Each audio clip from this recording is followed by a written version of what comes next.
Jasmine's baby girl was due soon, and she had such a big problem.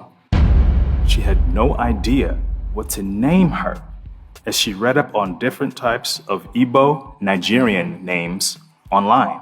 Her ancestors had already visited her in her dreams to reveal several Igbo Nigerian names to her.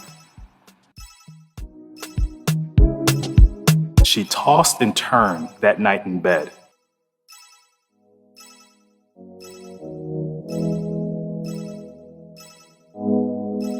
She was so excited to see her ancestors again that she could barely fall asleep.